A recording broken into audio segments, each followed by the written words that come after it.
بسم اللہ الرحمن الرحیم۔ شروع اللہ کا نام لے کر جو بڑا مہربان نہایت رحم والا ہے۔ ان فرشتوں کی قسم جو ڈوب کر کافروں کی جان کھینچ لیتے ہیں، اور ان کی جو مومنوں کی جان آسانی سے نکالتے ہیں، اور ان کی جو تیرتے ہوئے جاتے ہیں پھر لپک کر آگے بڑھتے ہیں، پھر دنیا کے کاموں کا انتظام کرتے ہیں کہ وہ دن آ کر رہے گا جس دن وہ زلزلہ آئے گا، پھر اس کے پیچھے اور زلزلہ آئے گا۔ اس دن لوگوں کے دل خوف زدہ ہوں گے اور آنکھیں جھکی ہوئی۔ کافر کہتے ہیں کیا ہم الٹے پاؤں پھر لوٹیں گے؟ بھلا جب ہم کھوکھلی ہڈیاں ہو جائیں گے تو پھر زندہ کیے جائیں گے؟ کہتے ہیں کہ یہ لوٹنا تو سراسر نقصان کا لوٹنا ہوگا۔ تو بس وہ ایک ڈانٹ ہوگی، اس وقت وہ سب میدان حشر میں آ جمع ہوں گے۔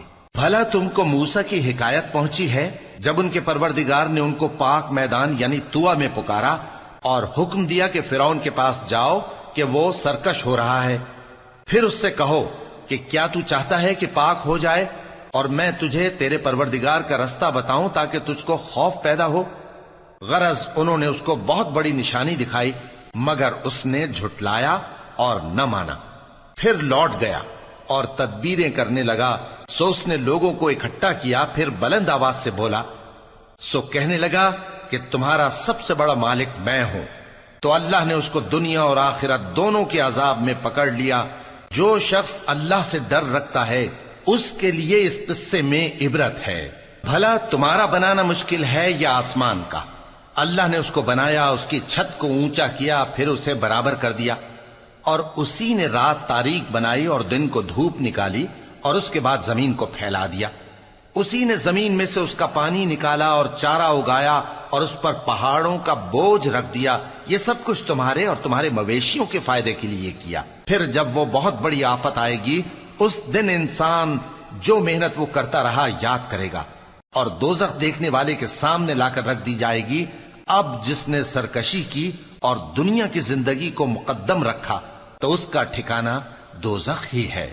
اور جو اپنے پروردگار کے سامنے کھڑے ہونے سے ڈرتا اور نفس کو بیجا خواہشوں سے روکتا رہا تو اس کا ٹھکانہ بہشت ہی ہے۔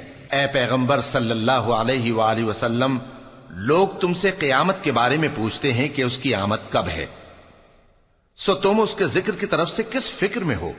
اس کا منتہا یعنی واقع ہونے کا وقت تمہارے پروردگار ہی کو معلوم ہے۔ جو شخص اس سے ڈر رکھتا ہے تم تو اسی کو ڈر سنانے والے ہو۔ جب وہ اس کو دیکھیں گے تو ایسا خیال کریں گے کہ گویا دنیا میں صرف ایک شام یا ایک صبح رہے۔